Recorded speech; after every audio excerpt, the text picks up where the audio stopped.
Muy bien, vamos a continuar con esta serie titulada Un líder como Jesús. Evidentemente el objetivo de todo esto que estamos aprendiendo es cómo convertirnos en un líder como Jesús, cómo permitirle a Dios transformar nuestro carácter para que nos parezcamos a Él, en este caso visto desde el punto de vista del liderazgo, lo cual significa que es un viaje de transformación lo que estamos haciendo. La semana pasada vimos en dónde empieza el viaje. Tiene que empezar a fuerza en el corazón de la persona, en el corazón del líder. Cuando tú tienes claro de quién eres y a quién le sirves, entonces tú mismo vas en la dirección correcta y puedes dirigir a otras personas en la dirección correcta. Entonces empieza en el corazón, pero del corazón tiene que pasar a la cabeza del líder, lo cual nos da la perspectiva que tiene el líder acerca de su función como líder. Miren, todos los líderes, todas las personas, acuérdense que todos estamos en posición de liderazgo, todos podemos tener influencia sobre otras personas, pero todas las personas, todos los líderes, sean conscientes o no, tienen un punto de vista en cuanto a cuál es la función de una persona como líder. Y esa función, ese punto de vista que tú tienes determina cómo te vas a relacionar con la gente a tu alrededor, con la gente a la que estás tratando de influenciar. Entonces, por eso es muy importante que aclaremos la función de un líder siervo y lo vamos a hacer estudiando este mensaje que titulamos La cabeza del líder. Vamos a darle gracias a Dios, ponernos en sus manos y vamos a estudiar un poquito. Padre, te damos gracias, Señor, gracias por tu amor. Gracias porque ese amor nos demostraste aún mientras éramos pecadores, enviando a tu Hijo Jesucristo. Tomaste la iniciativa de salvarnos, lo cual nos da un acceso directo a ti y te damos gracias, Padre. Señor, sé que estos temas que estamos estudiando, aunque a lo mejor a alguna persona le parezcan superficiales, son de las cosas más profundas y que más trabajo nos cuesta permitirte transformar. Te pido, Señor, que erradiques en este momento nuestro ego, esa pared que ponemos nosotros mismos que no te permite entrar y transformarnos. Queremos ponernos en tus manos, Señor, para que nos transformes. Así es de que te pedimos que tu Santo Espíritu haga su trabajo este día en nuestro corazón y veamos las cosas de un punto de vista diferente de hoy en adelante. Te pido todo esto, Señor, en el poderoso nombre de tu Hijo Jesucristo. Amén. Y en la semana pasada, la enseñanza que aprendimos con respecto al liderazgo de Jesús es que un líder como Jesús es un líder siervo. Para algunas personas esos términos son contradictorios. Líder, siervo, o líder o sirvo, ¿no? O sea, como decir político honesto, ¿no? Y si eres político, pues espero que seas la excepción, ¿ok? Pero bueno, parecería contradictorio. Y para otras personas, esos dos términos lo que los hacen pensar es que su liderazgo tiene que ser un concurso de popularidad. O sea, para poder liderar a la gente tengo que tratar de agradar a todo mundo. Pero en el ejemplo que vemos de Jesucristo en los evangelios, ni había contradicción en su comportamiento. O sea, Él claramente señaló la dirección y dirigió sirviendo, ni estaba tratando de agradar a todos. De hecho, Él claramente dijo que al único que venía Él a agradar era a su Padre. Todo lo demás le daba igual. Dijo, yo vengo a agradar a mi Padre que está en el cielo. ¿Okay? Yo creo que la confusión en cuanto a esos términos reside en el hecho de que la función de un líder siervo se desempeña en dos papeles diferentes. Les puse en sus notas 2 papeles en el liderazgo de servicio. O sea, hay 2 áreas de trabajo que deben diferenciarse claramente, explicando el papel que el líder desempeña en cada una de esas etapas. A esas 2 etapas les podríamos llamar el papel visionario y el papel implementario, aunque la palabra implementario no existe. Entonces ahorita vamos a buscar palabras que sí existan, ¿ok?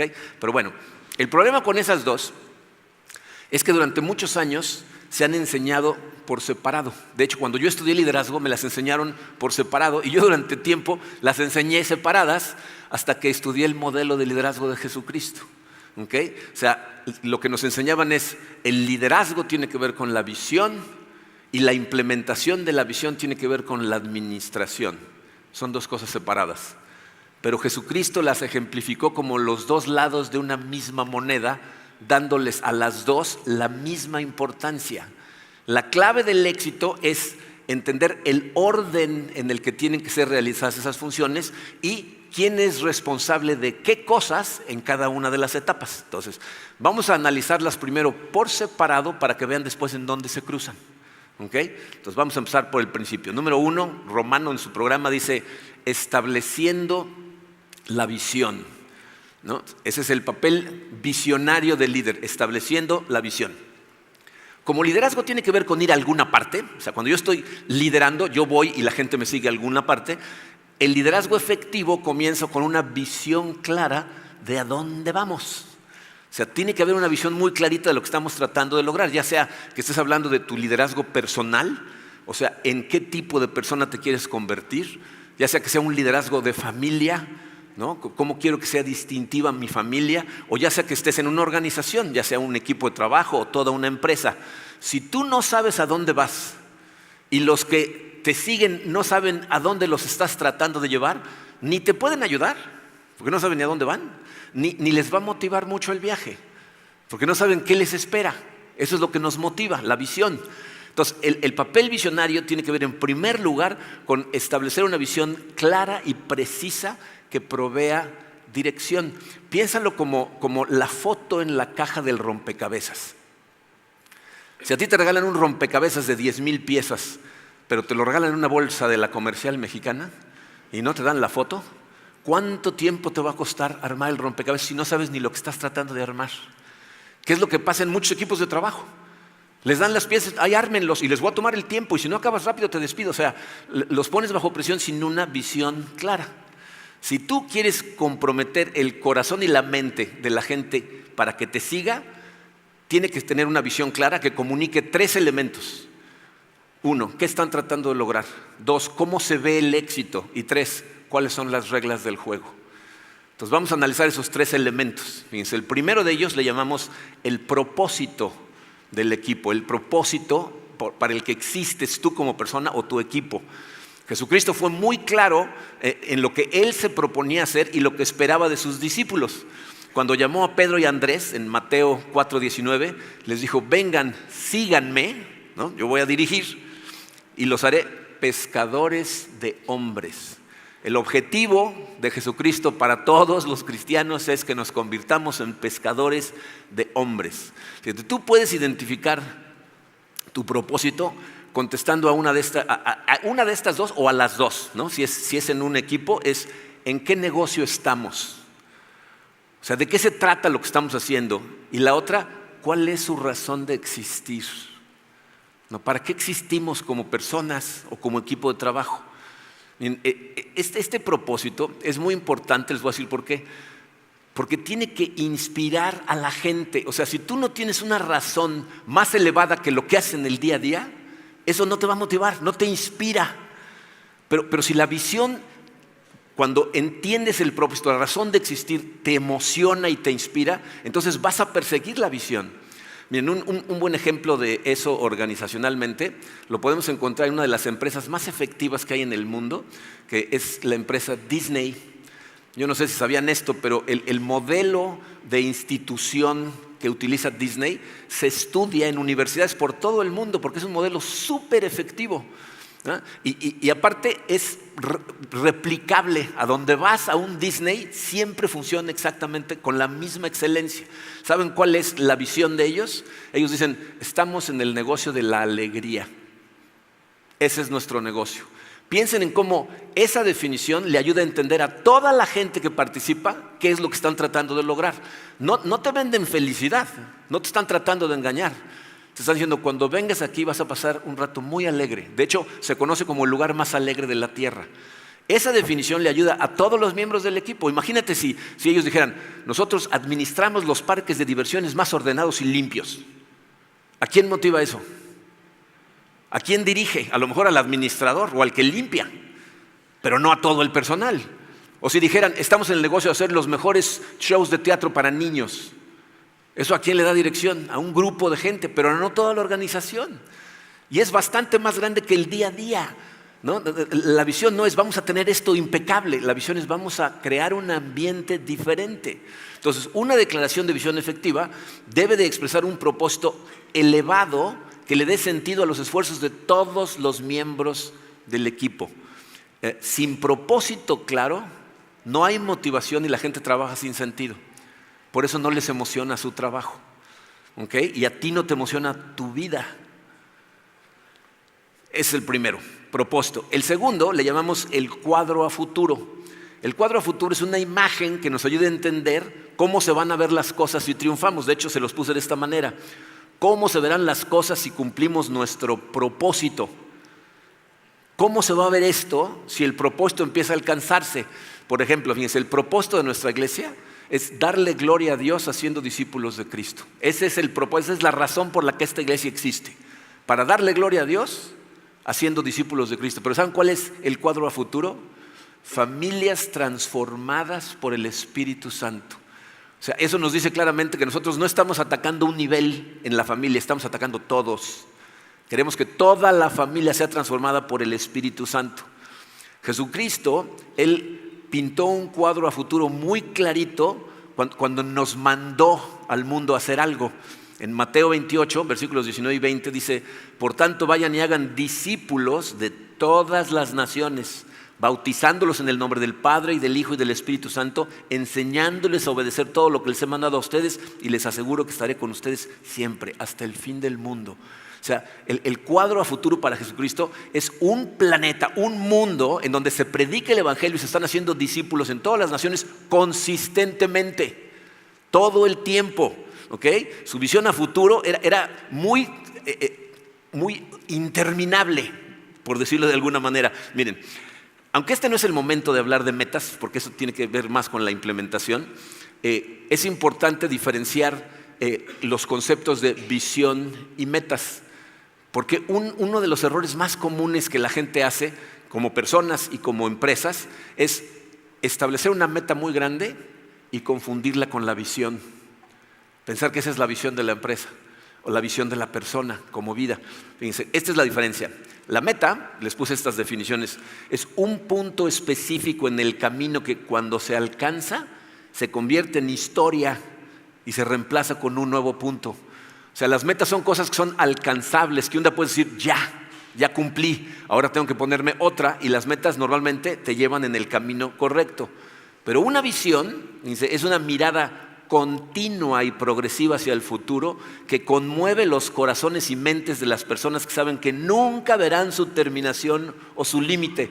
La visión no llegas a un punto y ya la cumpliste, es algo que todo el tiempo se está llevando a cabo.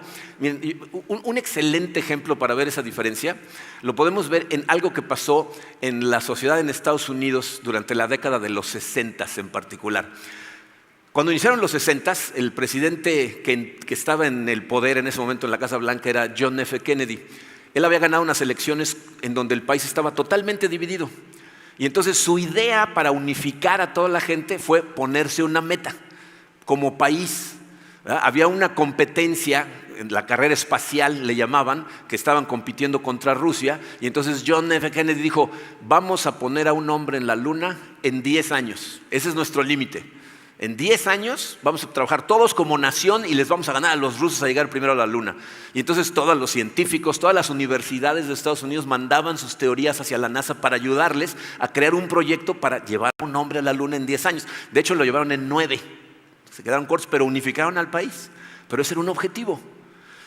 En la misma década, en 1963, el doctor Martin Luther King Jr. expresó su visión del país en un discurso muy famoso que se llama Yo tengo un sueño. Y en ese discurso, él lo que explicaba a la gente era su visión de una nación espiritualmente transformada, al grado que el corazón de toda la gente fuera cambiado, y entonces se vieran hombres, mujeres, blancos, negros, raza de la que fuera, todos como iguales trabajando en armonía por el bien del país. Esa es una visión. Y piensen en esto, fíjense. Martin Luther King murió hace casi 63 años y esa visión sigue apasionando a miles de personas por tratar de lograr esa transformación espiritual. No sabemos si algún día la vamos a llegar a ver hasta que regrese Jesucristo, pero es una visión, o sea, no tiene un final, ¿ok? Entonces, la visión del cuadro de éxito a futuro es lo que mantiene a la gente motivada hacia adelante cuando las cosas se ponen muy difíciles, ¿ok? El tercer elemento, las reglas del juego, es lo que llamamos los valores. Hemos hablado acerca de valores muchas veces. Los valores son las cosas que a ti te parecen más importantes. Tú tienes una lista de todas las cosas que existen que es subconsciente y están en orden de importancia. Y todas tus decisiones las tomas en base a valores. Pero tienes que darte cuenta de una cosa. Tenemos en la lista de valores cosas y aparte tenemos en la lista de valores comportamientos. Tú valoras ciertos comportamientos por encima de otros. Entonces, ¿cómo identificamos nuestros valores? Contestando a esta pregunta. ¿Cuáles son los principios de comportamiento no negociables que definirán nuestro carácter? O sea, tus principios de comportamiento que no sean negociables, o sea, que no los puedas cambiar en ningún momento, aunque cambien las circunstancias, eso es lo que determina tu carácter como persona. Y a lo mejor no eres consciente de esto, pero no nada más las personas tienen carácter. Los equipos tienen carácter, las iglesias tienen un cierto carácter, las empresas, las naciones tienen un carácter que está determinado por los comportamientos que más se valoran dentro de ese equipo de trabajo o en el corazón de esa persona. Jesucristo dijo, donde esté tu tesoro, ahí va a estar tu corazón. O sea, lo que tú más valores, a lo que le des más valor, tu corazón lo va a perseguir de forma natural, te des cuenta o no. Cuando a Jesucristo lo cuestionaron, preguntándole cuál es el mandamiento más importante, piensa en lo que esa pregunta significa. O sea, lo que le estaban preguntando es, para Dios, ¿qué es lo más importante? ¿Cuál es el mandamiento más importante que nos dice qué es lo más importante ante sus ojos? Y entonces Él nos dio dos valores, ¿no? Mateo 22, 37, 38. Ama al Señor tu Dios con todo tu corazón, con todo tu ser y con toda tu mente. Este es el primero y el más importante de los mandamientos. El segundo se parece a este, ama a tu prójimo como a ti mismo. O sea, Jesucristo no nada más declara los valores más importantes para miembros del reino de Dios, los pone en orden. Dicen, este primero, este después. Si cumples este, vas a cumplir este. Si nada más tratas de cumplir el de abajo, no te va a funcionar. No vas a poder realmente amar a la gente si no tienes el amor de Dios en tu corazón. ¿Por qué los establece tan claramente? Porque te voy a decir lo que sucede con la mayor parte de la gente. Si tú nunca te has sentado a identificar esos valores, los que utilizas son los que has heredado de la gente a tu alrededor y del mundo. Si tú en un equipo de trabajo no declaras cuáles son los valores más importantes, la gente usa los suyos. O sea, determina su propia escala de valores y tienden a ser valores mundanos. Esto sucede en empresas, en familias y en personas, que tú los ves actuar de forma diferente dependiendo de las circunstancias. O sea, hay personas que a veces son honestos, pero a veces no. A veces son responsables, pero dada cierta circunstancia se vuelven irresponsables. Hay veces que se vale decir una mentirilla, hay veces que no. ¿Por qué? Porque no tienen principios no negociables. Es muy interesante que las empresas se gastan millones de pesos en identificar visión, misión y valores y la gente no se da cuenta de hacer eso mismo en su propia vida, de identificar sus propios valores.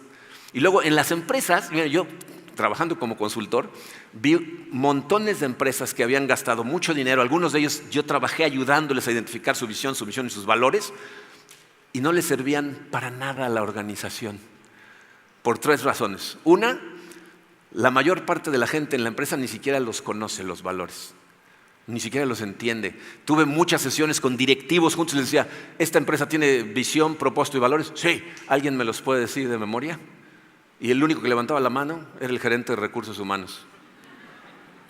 Porque la gente piensa que esas cosas son un adorno del departamento de recursos humanos. No entienden para qué sirven. Sirven para que la gente sepa cómo comportarse dentro de la organización. Pero fíjense, no servían de nada porque una, o no los conocían, o dos, aunque los conocieran, los líderes no los vivían. Esperaban que la gente los viviera, pero ellos mismos no los vivían. Entonces, la gente tampoco los quería utilizar, ¿no? Empresas que ponen como uno de los valores más importantes el valor del cliente, ¿no? Valora al cliente, saluda al cliente, conócelo por su nombre, sonríele al cliente. Eran subtítulos de valor al cliente. Pero no se daban cuenta que sus clientes eran sus subordinados y ellos pasaban por el corredor y los volteaban a ver. Ni una sonrisita, ni un saludo. ¿Qué comportamiento esperas que imiten? ¿El de quién? Si eres líder se supone que te están siguiendo a ti. Entonces no los conocen, no los viven o no hay consecuencias vinculadas a los valores. O sea, la gente, ¿sabes qué es lo que hace? Lo que los lineamientos le dicen si hay consecuencias a favor o en contra si no los cumplen, ¿no? Por ejemplo, ponen a veces en los valores honestidad, integridad, respeto, etcétera. Pero lo que están vigilando todo el día es control de costos, alcanzar los objetivos, niveles de ventas. Entonces, ¿qué crees que le importa más a la gente? ¿Qué valor se dan cuenta ellos que es realmente el valor del equipo? ¿El que premian o castigan? Si todos los demás son irrelevantes, pues para ellos también son irrelevantes. Y lo mismo pasa contigo como persona. ¿No te das cuenta tú a veces que hay consecuencias muy serias que a lo mejor no se ven a principio, pero cuando te das cuenta ya estás metido en un tiradero? Si no tienes principios no negociables, si quieres unificar el comportamiento de un grupo de personas o si quieres direccionar tu comportamiento, tienes que declarar, vivir, si es con gente, motivar y vincular a consecuencias los valores más importantes. Ahora, un tema muy recurrente cuando hablamos de este tipo de cosas, muchas veces cuando me bajo de hablar de estas cosas se me acerca gente y me dice, oye, pero es que, ¿qué hago? Porque en mi empresa no sabes la presión que me ponen para ir en contra de valores que yo sé que son los correctos, pero pues no me dejan, ¿no? Les puse, cuando nuestros valores cristianos están en conflicto con los de la organización, ¿qué puedes hacer? Hay una de 3 cosas que puedes hacer. Letra A, renunciar a los valores cristianos, ¿no? O sea, cuando a la gente en un lugar de trabajo le está yendo bien económicamente, pero lo están presionando para que viva mal, para que actúe mal, la tentación más fácil es ceder. Es decir, bueno, pues trabajo es trabajo y aquí pues voy a vivir como tengan que vivir, pero voy a seguir ganando este dinero. Fíjense, la fuente de esa secesión, cuando cedes a esas cosas, lo vimos, cosas que dijo Emilio la semana pasada, son asuntos del ego que producen temores tóxicos. O sea, te da miedo que te rechacen, te da miedo que te despidan, te da miedo que a lo mejor tu estatus en la empresa desaparezca o que te ridiculicen. Jesucristo habló de esto de forma muy clara. En Lucas 16:13, va a pasar en la pantalla, dice, ningún siervo puede servir a 2 señores porque aborrecerá al uno y amará al otro, o se dedicará al uno y menospreciará al otro. No pueden servir a Dios y a las riquezas. Noten por favor que Jesucristo no dijo, es muy complicado servirle a Dios y a las riquezas. Dijo, no se puede. Lo que está diciendo es, tú no puedes decir que tu prioridad número 1 en tu corazón es Dios, pero al mismo nivel las riquezas. Porque vas a perseguir uno y odiar al otro. O sea, no puedes tenerlos al mismo nivel, ¿ok? Entonces, 1 es renunciar a tus valores. Nada más acuérdate que Jesucristo también dijo, ¿de qué le sirve ganar el mundo entero si pierden su alma? O sea, es una tontería. Lo segundo que puedes hacer es ser un agente de cambio en donde estás trabajando, ¿no? O sea, la segunda opción es ser una luz para los demás en la forma que actúas. Mientras tú estés ahí tienes que ser una luz. De hecho, Jesucristo nos dijo que esa es nuestra labor, el ser un agente de cambio. En Mateo 5, versículo 13, también lo van a ver en su pantalla, dice, ustedes son la sal de la tierra. ¿Qué nos está diciendo? Tú eres lo que debe darle un sabor diferente al lugar en donde estás, lo que debe de preservar los valores correctos en el lugar en donde estás.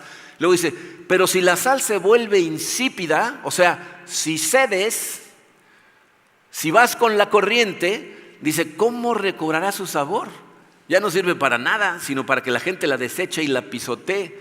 Una vez que cedes para vivir con los valores del mundo en el lugar en donde estás, luego ya no vas a poder regresar y decir, oigan, por cierto, nada más que quede en el acta que lo que estamos haciendo está mal, ¿no? Si ya cediste, ¿no? O sea, te dicen, cállate, tú estás haciendo lo mismo, ¿no? O sea, ya no puedes. Vamos a hablar más de esto la semana que entra, pero acuérdense que nuestro llamado es hacer luz y sal. La tercera opción es buscar un ambiente compatible con tus valores, ¿no? O sea, si el lugar en donde estás se está presionando para hacer las cosas mal, entonces empieza en este momento a buscar otro lugar en donde puedas vivir de acuerdo a tus valores. Y miren, yo sé que ahorita esto puede parecer contradictorio con el punto anterior, ¿no? Porque a lo mejor dices, oye, pues no me acabas de decir que sea luz. Mientras estés ahí, tienes que ser luz, pero tienes que ser honesto contigo mismo. Porque hay lugares en donde la oscuridad es tal y el poder de la gente en oscuridad es tal que no vas a poder ser una influencia para esa gente. Y si te quedas, te estás engañando a ti mismo, porque lo que va a pasar es que te va a contaminar.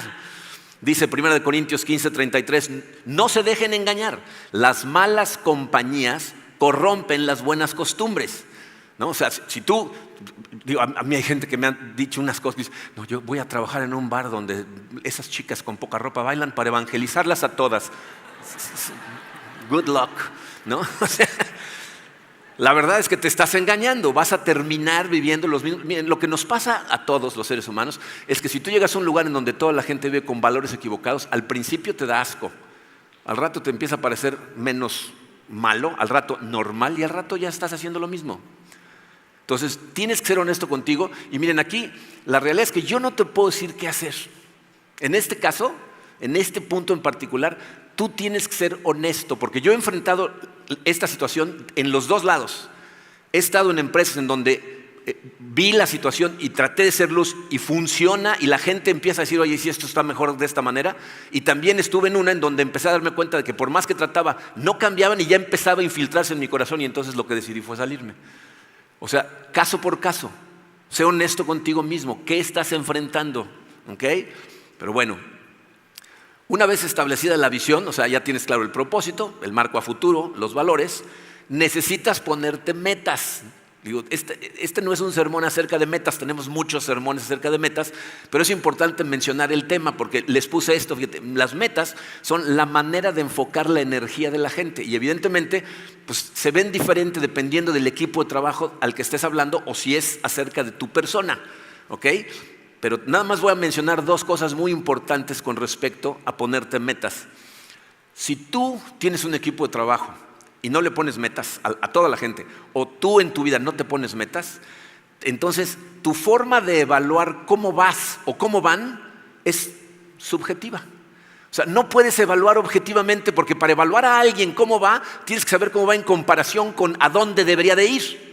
Entonces, si yo te pongo un objetivo con una fecha, con ciertos puntos que tienes que ir alcanzando, puedo evaluarte y decir, oye, pues vas bien o vas mal. Si no hay metas puestas, mi evaluación es totalmente subjetiva y te voy a evaluar dependiendo de cómo me siento ese día. Totalmente injusto. Si hay metas es fácil medir. Pero en segundo lugar, si no tienes metas tú o tu gente, no sabes cómo administrar tu tiempo. Tus metas te ayudan a saber qué cosas deberías de estar haciendo, a qué le asignas tiempo en tu vida para poder alcanzar el objetivo. Si no hay metas, ¿cómo administras tu tiempo? ¿Cómo sabes que lo que estás haciendo es lo que deberías de estar haciendo? No sabes, porque no hay metas. Entonces necesitas ponerte metas, porque las metas son la manera de enfocar la energía de la gente. Pero bueno, esto tiene más que ver con otros puntos de esta serie. Entonces, la conclusión del papel visionario dice así: el papel visionario del líder es transmitir clara y constantemente la visión en todas sus partes. O sea, ese es el trabajo del líder, la comunicación constante de la visión y las metas de la gente. Y para que entiendan cómo funciona esto, miren, les traje una imagen, ponnos la primera por favor. Todas las empresas normalmente tienen una pirámide organizacional. Y les voy a decir para qué sirve, cómo funciona. Normalmente hay varios niveles de liderazgo, pero en la parte de hasta arriba se encuentra la persona con mayor responsabilidad, ¿okay? El líder de la empresa. La pirámide nos ayuda a entender en dónde está el poder. El poder siempre está en la parte de hasta arriba. Y conforme vas bajando de nivel, hay poder que va bajando, ¿ok? ¿Poder de qué? Poder de decisión y poder de transmisión de información. Entonces nos enseña en dónde está el poder y en qué dirección viaja la información. Cuando la pirámide está de esta manera, la información siempre va hacia abajo. El líder le tiene que transmitir al siguiente nivel, y si tú estás en medio, entonces por un lado eres líder, pero por otro eres seguidor. Entonces los seguidores, su responsabilidad es ser receptivos al nivel de arriba en cuanto a la visión y las metas. Pero si estoy en medio, aparte mi labor es transmitir hacia abajo las mismas cosas. ¿Okay? Entonces el poder está arriba, la información va hacia abajo y los que están abajo, su responsabilidad es ser receptivos. Todo el tiempo estamos transmitiendo visión, visión, visión. Fíjense como Jesucristo, la cantidad de imágenes que le transmitía a sus seguidores acerca de la visión de diferentes formas y ni siquiera nos damos cuenta que lo que está haciendo es transmitirnos la visión. No, cuando decía, el reino de los cielos es como una semilla de mostaza. Es la más pequeña de todas las semillas, pero cuando crece genera un árbol que es tan grande que cubre todo y toda la gente va a guarecerse bajo de él. Esa es una imagen. ¿no? Vamos a pescar hombres en todo el mundo, empezando con una semilla. O cuando decía, es como la levadura que una mujer pone en un montón de harina que empieza a fermentar y a fermentar todo el tiempo. Entonces, como líder de tu persona, de tu familia, ya sea influencia 1-1 de grupo, necesitas transmitir visión principalmente. Muchos líderes se equivocan porque todo lo que se la pasan machacando todo el día son resultados prácticos, más en base a los objetivos que declarar la visión. La visión es lo que motiva, ¿ok? Pero bueno, ese es el papel visionario. Ahora viene el segundo papel, este es diferente, se llama implementando la visión. Es el papel implementario, no existe la palabra, entonces implementando la visión. Fíjate, cuando viene el momento de implementar la visión, el papel del líder cambia. Dice, el líder se convierte en servidor de la visión. A la hora de implementar, el líder ya no es el encargado de tener poder, es el encargado de servirle a la gente que está abajo de él para que puedan cumplir la visión. Jesucristo nos puso el mejor ejemplo de esto cuando decidió lavarle los pies a sus discípulos. Miren, estamos tan separados de la Palestina del primer siglo que para nosotros estas cosas que deberían de causarnos shock no nos lo causan. Lavarle los pies a otra persona en esa cultura era el trabajo reservado para el esclavo de más bajo nivel en una casa que tenía esclavos. Y si no había esclavos, a la persona del más bajo nivel del escalafón social que había, ese es el que tenía que lavarle los pies a los demás. Por eso cuando Jesucristo se quita el saco, se pone una toalla y empieza y hace como que va a empezar a lavar los pies, los discípulos entran en shock. Por eso Pedro le dice, no, más bien déjame lavarte a ti los pies. ¿Y qué le dice Jesús? Si no me dejas hacer esto, no vas a tener parte en nada de lo que estamos haciendo. Y Pedro, que es un pasado de lanza, le dijo, entonces báñame todo, ¿no? Y Jesucristo le dijo, tranquilo Pedro, no te aceleres, ¿no? No con esas palabras, ¿no? Pero les lava los pies y ¿se acuerdan la pregunta que les hace al final? Les dice, ¿entienden lo que acabo de hacer? ¿Entienden lo que he hecho con ustedes? Y fíjense lo que les dice, Juan 13. Ustedes me llaman maestro y señor y dicen bien porque lo soy. ¿Qué está diciendo? Ustedes me ven como el líder y tienen toda la razón. Aquí el líder soy yo. Pues si yo, el señor y maestro, les he lavado los pies, también ustedes deben lavarse los pies los unos a los otros. Les he puesto el ejemplo para que hagan lo mismo que yo he hecho con ustedes. Ser un servidor de la visión es crucial para el éxito. O sea, tú eres el que tiene que servirle a toda la gente para que puedan cumplir su parte. Y esa es la pregunta, ¿qué puedo hacer para ayudarte a cumplir tu parte para que logremos la visión? ¿Hay obstáculos que puedo yo mover? ¿Hay a lo mejor cosas, políticas, reglas, cosas que tengamos que cambiar? Necesitamos hacerlo. Yo necesito hacerlo por ti, necesito servirte. Antes de mandarlos a la guerra, ¿cómo les sirvo? Dice el número 2. El líder se asegura de formar y motivar a su gente. O sea, como implementador de la visión, un trabajo consistente es utilizar cualquier circunstancia que la gente enfrenta como un momento de enseñanza, como un momento de formación y como un momento de motivación para la gente. Piensa en la cantidad de cosas que hizo Jesucristo entrenando a sus discípulos, ¿no? Señor, ¿cómo le haces para orar tan poderosamente? Enséñanos a orar. Les enseña el mejor modelo de oración que existe. Estudiamos juntos durante 38 semanas el Sermón de la Montaña. El Sermón de la Montaña es un manual de entrenamiento para miembros del reino de Dios. Las bienaventuranzas son la lista de comportamientos no negociables para nosotros. Piensa en el hecho de que cuando llama a Pedro y Andrés le dice, vengan, los voy a hacer pescadores de hombres. ¿Qué imagen les está pasando? Una imagen que ellos relacionan con su área de experiencia, que es pescar. Entonces los está motivando diciéndoles, ustedes ya tienen el conocimiento que necesitamos, nada más que ahora vamos a pescar otras cosas. No, los está entrenando. Cuando envía a los 12, se los dije la semana pasada o antepasada, cuando envía a los 12 a hacer su trabajo, dice, darle responsabilidad a la gente, soltarles responsabilidad, es la forma más alta de motivación. Le está diciendo, creo en ti, haz el trabajo. Entonces, piensen en esto. ¿Se imaginan el profundo aliento espiritual que recibieron sus 3 seguidores más cercanos en el monte de la transfiguración? O sea, cuando lo vieron brillar con la luz de Dios, o O sea, lo que debe haber hecho en el corazón de sus seguidores, o sea, eso es motivar y entrenar a la gente. Y estos, miren, son cosas que muchos grupos de trabajo no comprenden. Muchas empresas piensan que ser efectivos es alcanzar objetivos. Si alcanzamos los objetivos, fuimos muy efectivos. Si no los alcanzamos, no lo fuimos. Ser efectivos, alcanzar objetivos es una parte de la ecuación que hace una empresa productiva. Pero por sí misma no va a ser sustentable. Tiene que haber un balance entre alcanzar objetivos y darle mantenimiento a los recursos que producen esos objetivos. Se los puse de esta manera. Bien. Efectividad significa dar la misma importancia a alcanzar la visión y las metas que a promover el crecimiento, desarrollo y bienestar de la gente. La misma importancia, y noten que dice la misma.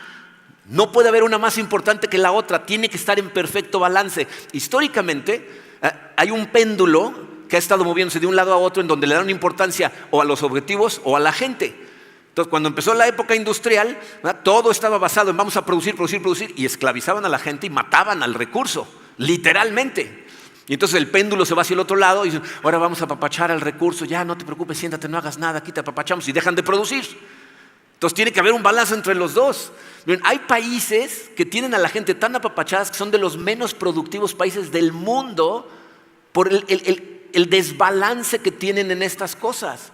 Nosotros tenemos que tener un balance perfecto y entonces el equipo produce sustentablemente, a largo plazo. Una vez transmitida la visión, entrenado y motivado el personal y los enviamos a trabajar, entonces tenemos que hacer algo que es una de las cosas que menos sucede en las empresas que no son efectivas. Número 3, el líder le da poder a la gente para implementar la visión y escucha. O sea, ahora lo que necesitamos hacer es darle poder a la gente para llevar a cabo su labor, o sea, soltarlos con verdadero poder y escucharlos. En esta parte, mira, ponnos la siguiente imagen, por favor, Rodo. En esta parte, aquí es cuando la pirámide se debe de voltear. Hay empresas que dicen, en nuestra empresa la pirámide siempre está al revés. No puede estar siempre al revés. Tiene que estar a veces al derecho y a veces al revés. Cuando nosotros mandamos a la gente a hacer, volteas la pirámide, que simbólicamente lo que significa es que ahora la gente que antes estaba más abajo, ahora está hasta arriba. ¿Se acuerdan qué está siempre arriba? El poder. Ahora ellos tienen que tener el poder de decisión y van a enfrentar situaciones y su trabajo es mandar información y la información siempre viaja hacia abajo. Entonces ahora la gente que está en contacto con el cliente, por llamarlo de alguna manera, va a tener el poder de decisión y mandar información de lo que está enfrentando a los diferentes niveles de liderazgo. Y ahora es responsabilidad de los líderes escuchar. ¿Qué están enfrentando? ¿Qué no funciona? ¿Qué cambiamos? Es importantísimo, fíjate. Si la gente, si la pirámide no está al revés en el momento de entrar al mundo, o sea, cuando empiezas a hacer contacto con el mundo, el cliente hace contacto con un lugar que no tiene poder. O sea, si la gente está hasta abajo, llegan y piden una cosa y no sé, déjeme preguntar, y pum, pum, pum, pum, va subiendo hasta arriba y no hay poder. Cuando la gente no tiene poder, ¿saben por qué se preocupa?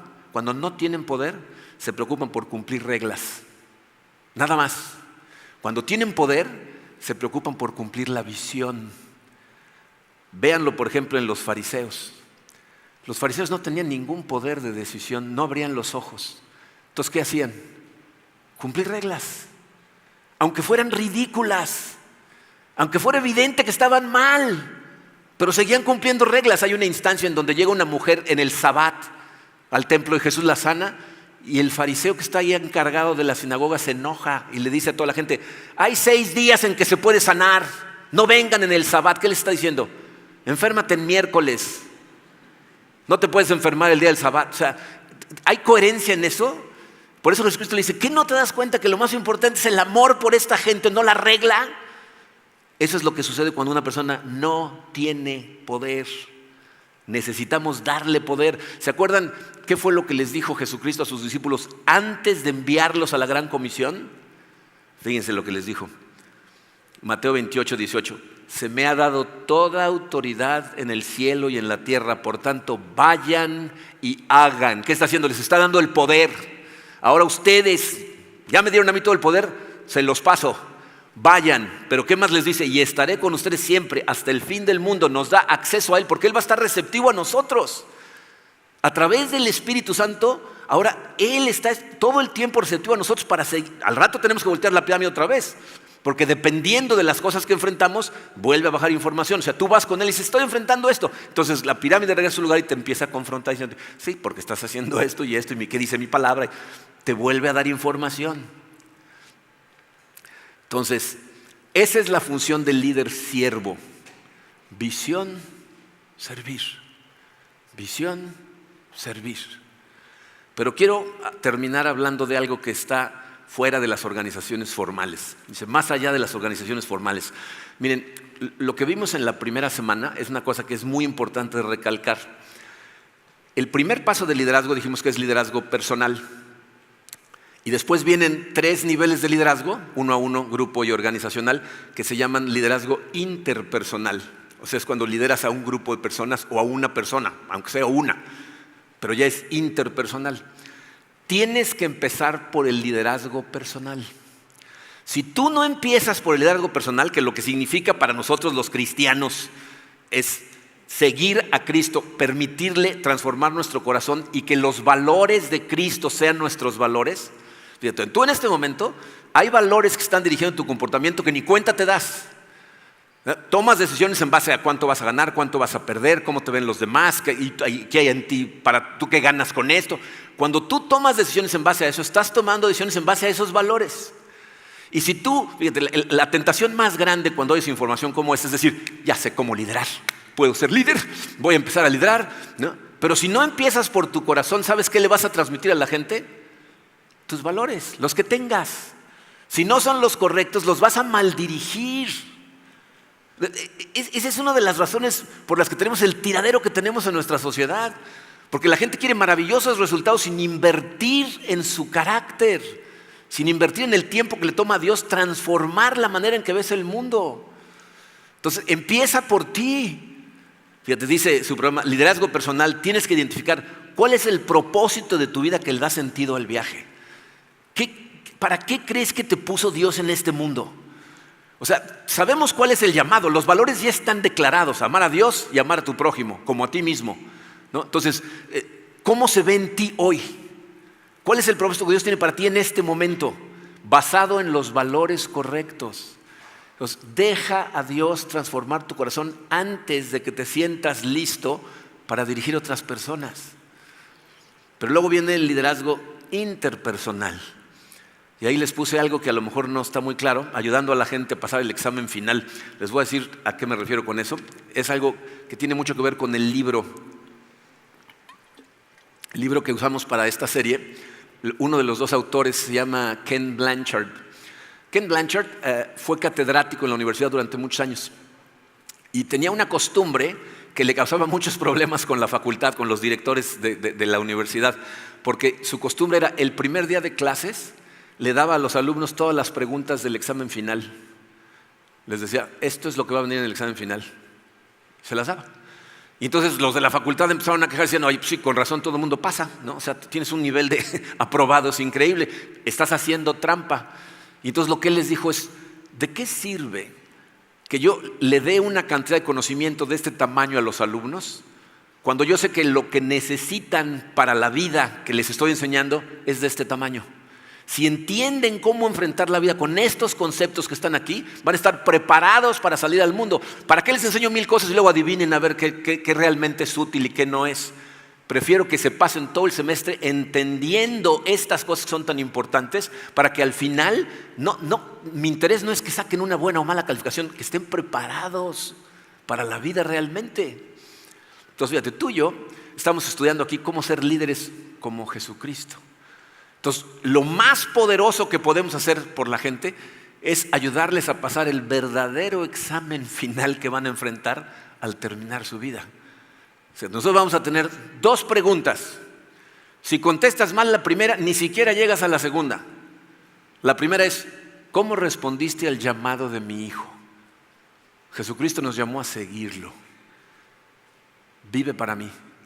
Deja todo lo que estás haciendo como lo más importante y convierte lo más importante en seguirme a mí. A ti para bien o para mal, no te está pidiendo que dejes el barco de pesca y lo sigas. Te está pidiendo que en donde estés pescando, lo sigas. Pero te va a preguntar, ¿qué hiciste con el llamado de mi hijo? Y si estás siguiendo a Jesucristo, la siguiente pregunta es, ¿qué hiciste con los recursos que te di? Porque te di todo lo necesario para vivir, para mi propósito, para mi gloria y tu gozo. ¿Has estado viviendo para mí o para ti? Porque esas son las opciones. O piensas que todo lo que te dio Dios es para ti, para que lo utilices para tu propio bien, o lo estás utilizando para darle gloria a Dios con tu vida. Miren, por eso seguimos el liderazgo de Jesús. Por eso queremos ser líderes como Jesús. Jesús nos dio un excelente ejemplo de un líder siervo. Nos puso una visión clara, nos dijo los valores de forma muy clarita, nos dejó su palabra, el Espíritu Santo para guiarnos. Y al final hizo un sacrificio tremendo para comprar nuestra vida, para que pudiéramos vivir para Él. Chuck Colson, autor de un libro que estudiamos hace mucho tiempo aquí en la iglesia, tiene una frase que me encanta. Dice, todos los reyes y reinas en la historia han enviado a su pueblo a morir por ellos. Solo conozco a un rey que decidió morir por su pueblo. Por eso vivimos para Él, morimos para Él y lo seguimos en ejemplo. Entonces, por favor, considera esto. Si tú estás sentado en esta sala y no has aceptado el llamado de Hijo Jesucristo, no sé qué estás esperando, porque no estás aquí por casualidad. Te está llamando, te está dando la oportunidad en este momento. Y si ya lo aceptaste, pero no estás participando en la extensión del reino de Dios, ¿para qué crees que te llamó? ¿Para qué nos deja aquí en la tierra si no es para extender su reino y cumplir la visión que declaró hace 2000 años? Entonces, involúcrate, es por tu propio bien. Fíjate, si tú pusiste tu fe en Jesucristo, tu entrada al cielo está garantizada, pero ¿qué experiencia vas a tener en el cielo? Está determinada por para quién viviste después de esa salvación. Y te aseguro que si realmente ya lo aceptaste y no estás participando, te estás resistiendo, porque el Espíritu Santo se la pasa jalándote y nosotros somos los que nos resistimos. Si no eres salvo, no te está tratando de jalar. Tienes que empezar por aceptarlo, arrepentirte y aceptarlo. Mi sueño es que todos los miembros de esta iglesia, cuando lleguemos allá, las palabras que escuchemos son siervo bueno y fiel. En lo poco fuiste fiel, en lo mucho, ¿no? Ahora mucho te daré, lo cual significa que nos va a poner a trabajar más, ¿eh? No crean que... Pero bueno, esa es la cabeza de un líder siervo, servición y servir a Dios. Vamos a orar. Señor, te damos gracias, Padre, por tu amor.